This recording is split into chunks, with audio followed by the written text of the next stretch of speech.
সেদিন ট্রেনে দুটো কলেজে পড়া মেয়ে বেশ উত্তেজিত হয়ে আলোচনা করছিল। মানুষ এমন বিশ্রীভাবে নিজের ভাবনা চিন্তা অন্যের ঘাড়ে জোর করে চাপিয়ে দেয় কেন রে? একটা মেয়ে বলল, তুই কি মনে করছিস সৃজিতা, তোর মা একাই এরকম? আমার মাও তাই রে। ডক্টর মাকে রেগুলার মর্নিং ওয়াক করতে বলেছেন। বাবা তো দীর্ঘদিন ধরে ভোরে হাঁটতে যায়। বাবা বলল, এবারে তুমিও আমার সঙ্গে যেও, অল্প করে হেঁটে চলে আসবে, কিন্তু যেও। মা দুদিন গিয়ে আর যেতে চাইছে না, মায়ের নাকি ভালো লাগে না। অথচ বাবার সেদিন শরীরটা একটু খারাপ ছিল। বলল, আজ আর হাঁটতে যাব না, একটু ঘুমাই। মা ভোর থেকে বলেই চলেছে, আজ গেলে না হাঁটতে। কেন গেলে না? কি জন্য গেলে না? একটু শান্তিতে ঘুমোতে দিল না মানুষটাকে। শেষে আমি বিরক্ত হয়ে বললাম, তুমি তো শুরুই করলে না। বাবার একদিন ইচ্ছে করছে না যেতে, ঘুমাচ্ছে, এত বিরক্ত কেন করছো? তাতে তেলে বেগুনে জ্বলে গিয়ে শুরু করলো। কদিন আগে আমি বললাম কলেজে যাওয়ার সময় ভাত খাবো না, আজ রুটি খেয়ে নেব। সেই নিয়ে মা, কেন ভাত কেন খাবো না, কিসের সমস্যা? বিশ্বাস কর, শেষ পর্যন্ত আমি ভাত খেয়েই বেরোলাম। আমার মায়ের কথার এদিক ওদিক করলে মায়ের বোধহয় মেন্টালি সমস্যা হয়। ভাবে আমার পৃথিবীতে তো আমার আঙুলের ইশারায় ঠিকই ঘুরছে। আচমকা কেন্দ্রচ্যুত হলে মোটেই সহ্য করে না।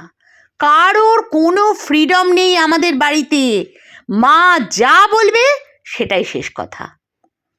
মাঝে মাঝে বাবা অফিস থেকে দেরি করে ফেরে। আমি জানি বাবা কোথায় যায়।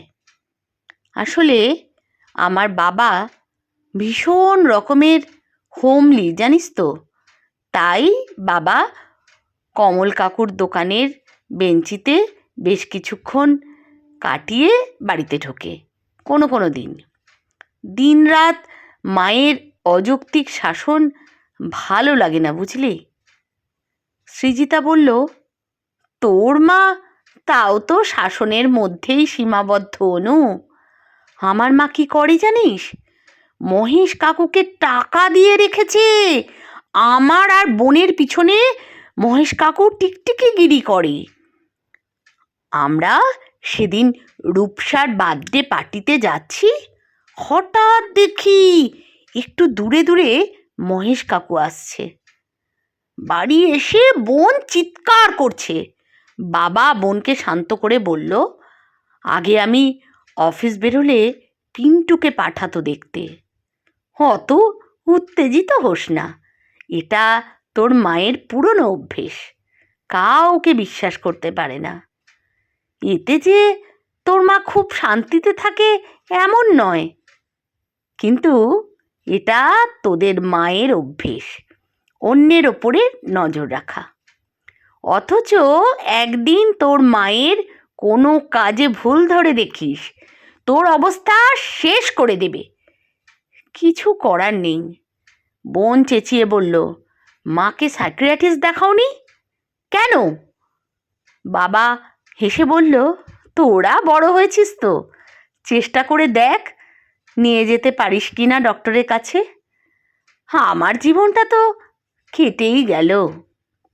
অফিস থেকে ফিরলেই প্যান্টের পকেট চেক করা, ব্যাগ চেক করা, এসব পরীক্ষা দিয়ে দিয়ে আমিও জানিস তো, মা আমার ব্যাগ থেকে ফোন সব চেক করে। আমি বাবা কিছু বলিনি কখনো।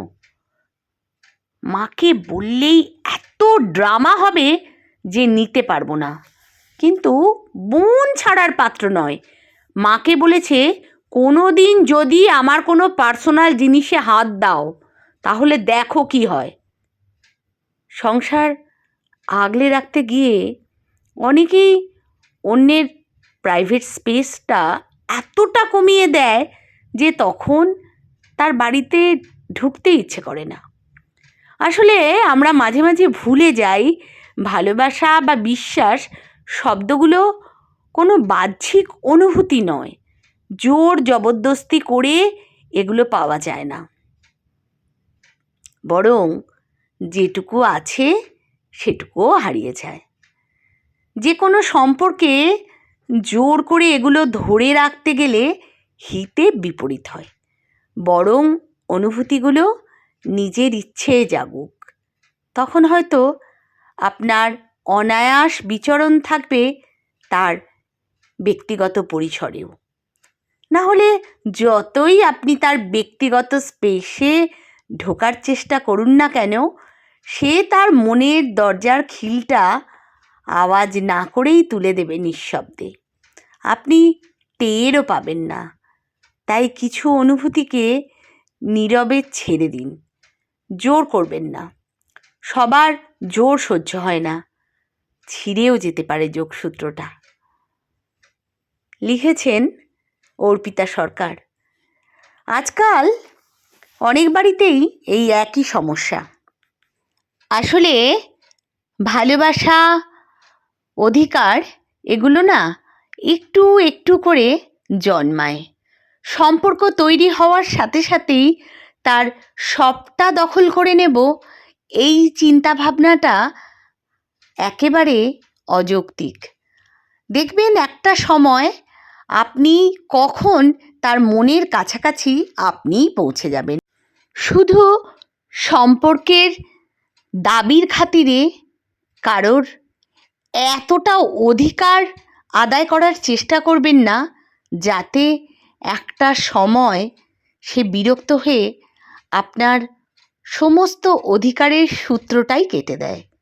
নিজে ভালো থাকুন, পাশাপাশি মানুষগুলোকে বিশ্বাস করুন, তবে অবশ্যই অন্ধবিশ্বাস নয়। আমি তুলিকা। আমার এই ছোট্ট গল্পটা তোমাদের কেমন লাগলো একটু কমেন্ট করে জানিও। অনেক দিন পর এলাম। আজকাল তোমাদের কাছে আসতেই পারি না বিভিন্ন ব্যস্ততার জন্য। সবাই ভালো থেকো কিন্তু।